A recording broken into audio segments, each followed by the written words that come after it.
Yo, what's up mga babayan? Kamusta kayo? Tatanungin nyo kami, okay lang? Wala kami pasok ni Baby Loves. Samahan nyo kami sa umagang ito, may pagkukwentuhan tayo patungkol sa mga babayan natin na lumilipat from ibang province papunta rito sa PEI. So sa pinakamaliit na probinsya dito sa Canada. Pero bago yan, may pupunta muna kami ni Baby Loves. Sabihin lakad natin, B. Kukwenta natin sa kanila. -8 ngayon mga kababayan. Alis kami ni Baby Loves. Sakto, wala kaming pasok ngayon. Wala kaming schedule. Kasi meron pang natitirang isa pang test labs, no? Ng blood test si Baby Loves. Sa mga hindi nakakaalam, nagpapacheck kami o pumunta kami sa mga doktor para magkaroon kami ng first baby ni Baby Loves. So abangan nyo mga babae, sana masubaybayin nyo yung kwento namin ni Baby Loves. Sa ganitong edad, sa ganitong status ng buhay dito sa Canada. At kung kailangan kami lolobi na magkaroon ng unang anak, no? So alis na kami, papakita namin sa inyo yung weather.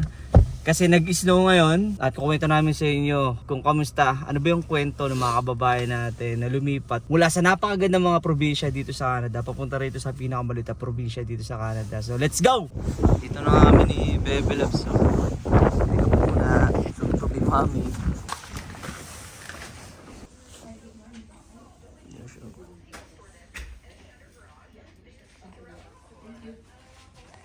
Ano daw? Yes. B. Bakit?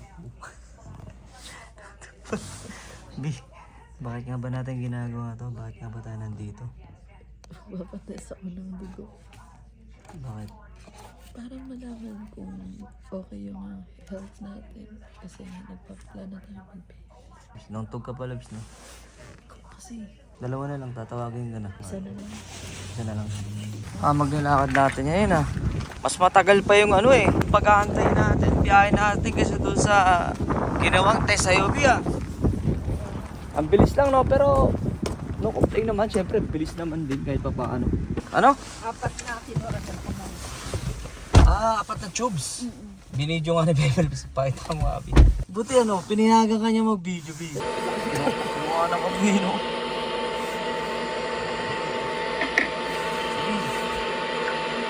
Apat na tube yan, B, no? Ano po yung sir? Sakto daw. Sakto lang. Gumanda na yung panahon, B. Sigat na ng araw. At ayun nga mga babae, no? Tapos na itong check-up din, no? Tapos na yung test, yung mga test na binigay sa amin ng doktor, yung family doctor namin dito. Parang ma-check yung katawan namin, kung okay ba kami bago magkaroon ng baby. At ayun nga mga babae, sabi nga namin sa inyo kanina, no? Hindi naman chismis kasi talagang nangyayari. Na alam nyo ba, na itong mga nakarang mga panahon, no, Labs? Lalo na last year, marami kami ni Baby Labs na na-meet ng mga bagong kakilala, mga kaibigan na galing sa ibang province. Tapos nag-move sila rito sa PEI. Hindi lang namin alam eksakto kung ano yung talagang reasons nila kung bakit sila nag-move dito. Pero yung common reason nila is hindi sila ma-PR o nahihirapan sila ma-PR dun sa province na mga pinanggalingan nila. Tingin ko naman, B, may mga trabaho naman dun. Meron. Magagandang trabaho nila dun, tingin ko. Kaso nga lang talaga, nahihirapan sila. Masyadong mataas yung Oo. yung score. Sa madaling salita, iba yung provinces iba yung dito sa sistema siguro sa kanila, B, no? Yung qualification o yung eligibility para ma-PR ka doon sa province na pinapanggalingan nila. So dito sa PEI naman kasi medyo, no?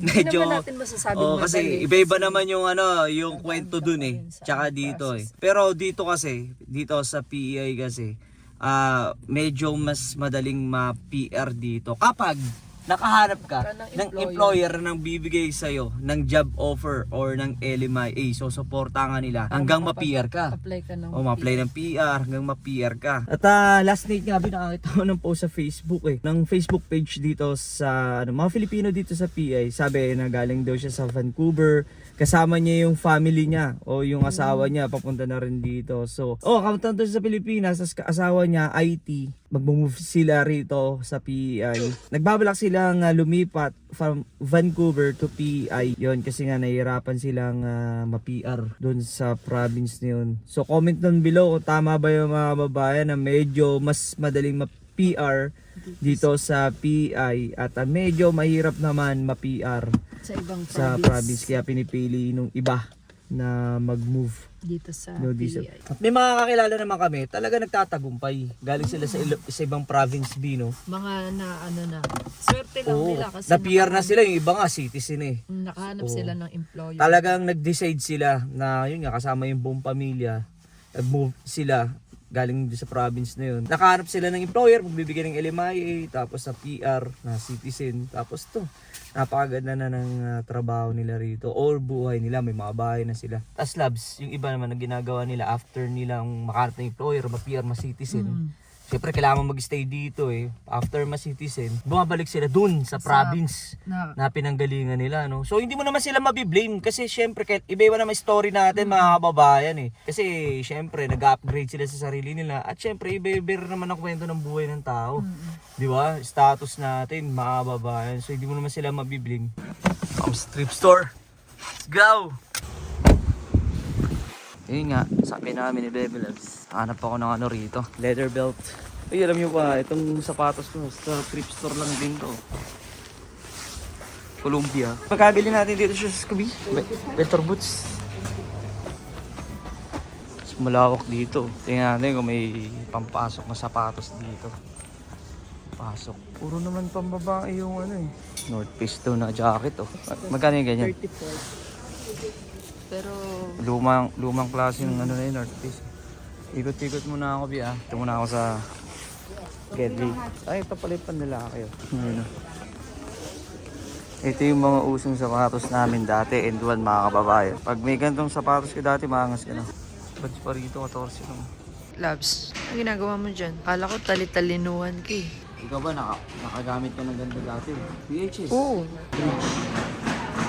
Gusto ko sana i-testing ulit mag-play or gumamit ng VHS.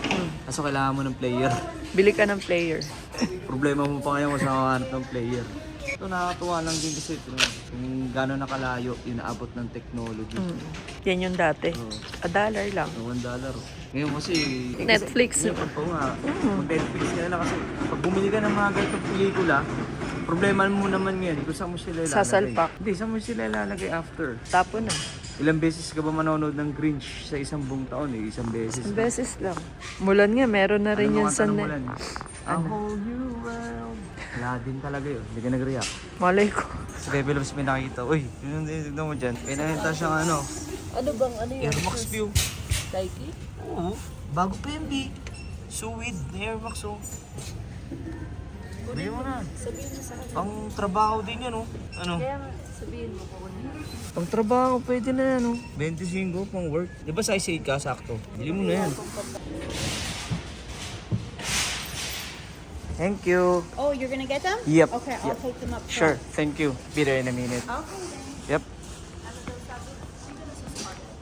Sukatin mo. Pero size 8 yun eh. Nasaan na ba? Andun. Yung size 27, di talaga kasya. Ano, susukat pa siya ng ano. Ang ganda sana nung pantalon na nakuha. Nasa isa. So sana yung kunin ni Bebe Loves to. To Levi's oh. Uso to ngayon eh. Yung mga ganitong klaseng pants eh. Kaso size 27. 28, 29 nga tabi no. Oh, halagay niya yung $6 lang oh. Pero... wala eh. Ganda sana ng ano. Ano? Bibili mo to? Hindi nga kasi. Oh, wala. Ayun na lang. Size 8 yung B. Tingin ko kasya sa'yo yun. Sukat mo na si Bebe Loves. Mga babae. Ang ganda na ito oh. Sabi sa kanya, bili niya to kasi 25 lang oh. B Punalo. $25. Ba't ano kayong Air Max yan, B? Comment down below mga babae, ano? Ano, papatrabaho ba yan, B? Hindi, pang-alis. Pangalis. Tinan mo, tsaka bago pa, no? 25 lang, oh. Tinan mo naman, oh. Sa ano, kung magkano. Ano ka klaseng Air Max yan? No? Ganda, no? Kailan nakakita na ganyan? Magkano? Sinerch mo nga? Di ka meron ng ganyan, lumabas? Ano? Di ba yan Yeah. yan? Oh, Oy, o nga, no? Yan, no? kamukha niyan, B. Saan? Yun, Ay, o nga, no? O, sige nga. kamukha niyo.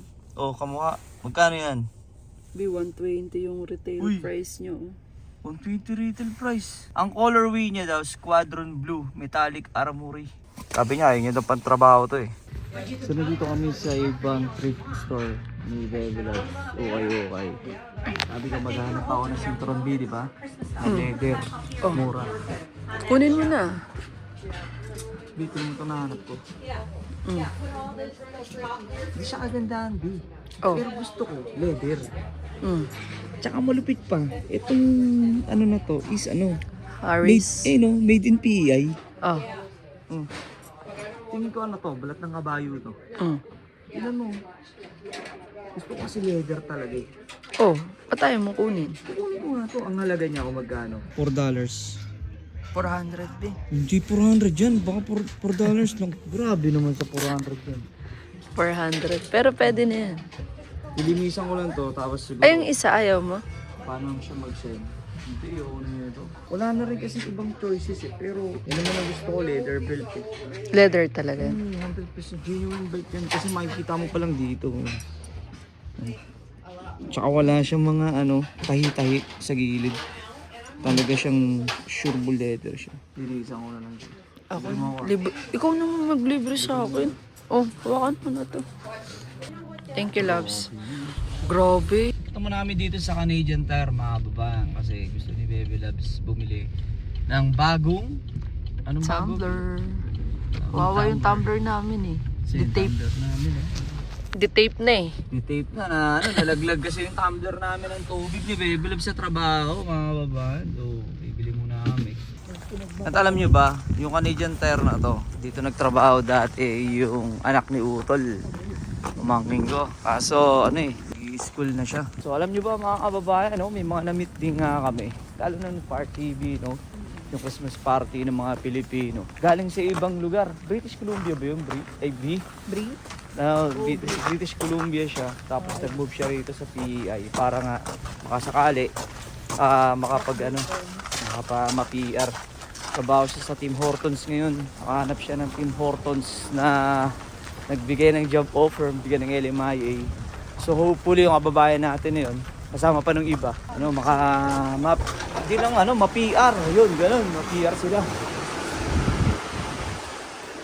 Kasi yun nga yung reason kung bakit ano eh, nag-move sila rito para ma-PR. Kasi ang tagal na nila ron, hindi ma-PR, B, ano. Pilit mo na ako rito, B. Ganap pa ako ng kable ng cellphone. Kasi nasira yung kable ng iPhone ko. Hanap pa ako dito ng charger. Hanap tayo dito, yung pang iPhone 14. Lightning charging. Ito siguro yung kailangan ko. USB Type-C. Tapos pang lightning. Ito kailangan ko, boy. Ngayon, hanapin ko naman si Baby Loves. Natin kung nasa na siya kasi nakuha ko na itong pakay ko rito. Mukhang bibili nun. Sana madampot nun. Mumurahin lang mga babaeng. Sinturon din dito. Tignan natin. Oh. Sinturon. 12 lang ang halaga. 12. Ganda naman. Oh. So, ba talaga yung leather? Ang ano, pang Italy boy. Design in Italy. Hindi naman nagre-reklamo. Pero doon pa rin ako sa genuine leather. Let's go. At ito na sa Baby Loves. Oh. Natagpuan ko na. B, pantubig sana B. Pantubig B. Ito yung pinag-isip ng ubig. Ayan. Tubig? Tubig. Ikaw akala ko water container yung bibili natin. Pero ikaw, kung anong trip mo, hanap mo na si Baby Loves ng tumbler. Ito, TBB oh. Ruku. Ruku ka pala eh. How much for this? 55 inches. 430. In the house. Alin? Malaglag, di pa bayad yan. Ay, ayoko niyang B. Nadala na ako sa may mga ganyan-ganyan B. Kasi pag nalaglag ko yan B, Bibili ka ulit ng bago. ay, patay. Tingko ito na lang. Ayun na lang kasi para pag nagda-drive tayo. Tsaka sakto yun doon sa lalagyanan sa kotse B. No? Saktuhan yun. Mahal na lang yung presyo. Pero Magkano? 40. Makakala mo na yun sa 41. Grabe ka naman ako pa rin. Uy, bili mo na. Tara. Bumili na rin kami ng baonan ni Baby Loves. Tatapon na namin yung mga baonan namin sa trabaho kasi iba doon basag na B, no? Oo. Dito na kami sa plastic muna, mga babaen. No. Para siyang rubber plastic. Rubber plastic. Let's go. Madali lang tumigaw. No, parang ano to, nagiinom pa rito mo. Labas kami ni Baby Loves, oh. Ha? Mga kababayan. Pagastos na naman po. Uy, hindi na makakita, oh. Pagastos na naman po. Hindi maganda yan kasi para kung malaglag, wag naman, hindi agad mababasag. Bago kami umuwi ni Baby Loves, hindi na tayo dadaan ng Dolorama. Pag-iibon namin ng tubig, mga kababayan. No? Yun nga, no, patungkol sa mga kababayan natin dito, no. Sana katulad namin, ma-PR din kayo sa mga nag-decide B na pumunta rito sa PEI galing ibang province. Sana ma-PR din kayo, ma-citizen din kayo. Pag na-citizen na kayo, balik na lang ulit kayo sa province na pinanggalingan nyo. Siyempre, sana pagpunta nyo rito, mag-research muna sila, B. Saan kayo titira, ng trabaho na mapapasukan, na fit sa kakayanan nyo. Sana makahanap kayo ng employer na magbibigay ng job offer, LMIA. Nag-tired the house. B, tayo na ng points mo dyan ha. Gamitin mo na kaya. Ayaw mo? Ayoko. Sa ako nagagamitin ng points ko, may 120 points na ako dyan, mga kababayan eh. Sa ako nagagamitin. Kami na kami ni Bebe Labs dito, Superstore, i-give kami, bili kami ng... Ano bibili mo? Asukal, B. Tsaka ng pang-bake daw niya. Kagigising lang oh. Hindi natulog yan sa kotse eh. Hindi ka natulog sa kotse eh, no? No? Hindi natutulog sa kotse yan. Kahit isang beses hindi ako natulog sa kotse. Din, tutulog yan. Talagang ano yan, kinukwento. Lagi niya ako Lagi kinukwento. kitang kwentuhan kapag Oo. natutulog tayo. Hindi ka natutulog. Never mo akong makikita na umidli. Oo, natutulog. Wala, no? Lagi akong gising. Sige na lang, iigib muna ako ng tubig. Sabi ko nga ano, sa mga nakaraang kong vlogs, mas gusto namin bumili ng tubig na ganyan kaysa doon sa mga bottled water. Kasi yung mga bottled water, mga babae, yung mga maliliit, mga isang dangkal, mga gano'n. Babayad ka pa ng deposit nun. Alam nyo ba na pwedeng inumin yung sa gripo? Tubig sa gripo, pwede naming inumin. Kaso, respeto ko lang rin yung desisyon ni Bebe Love sa yung uminom sa ganun eh. So, ito, igib muna ako. So, ito mga babae, ano? Magkano tong isang refill na to? 2.49. Bebe Love, so. Ano dampot nito? Ano naman yan? Pang ano, steak. 15. Special daw, Bia. 15 lang. Mura na. Special yung 15. Yan yung pinakamura doon. The rest, 25. Sabagay. Ano luto mo dyan, B? I-steak lang natin. Yun. B, ano mga hinahanap mo dyan? Yung condensed. Yun, gawa na naman to ng dessert si Bebe Loves. Yun nga mga babae, ano? Sana na-enjoy nyo itong short vlog namin. Buhay-buhay ng mga Pilipino dito sa Canada. Sabi ko nga, iba-iba naman ang buhay namin dito. Lalo na, depende pa sa lugar kung saan nakatira yung mga Pilipino, mga babae. Hindi nga pala kami nagre-reklamo ni Bebe Loves sa kalagayan namin dito. Kung sinishare lang natin, Bino, yan talaga, kahit anywhere in the world naman eh, talagang may struggle. Tulad ng mga bilihin, matataas, tumataas, gasolina, mga bahay, o upa ng bahay. Ganun talaga.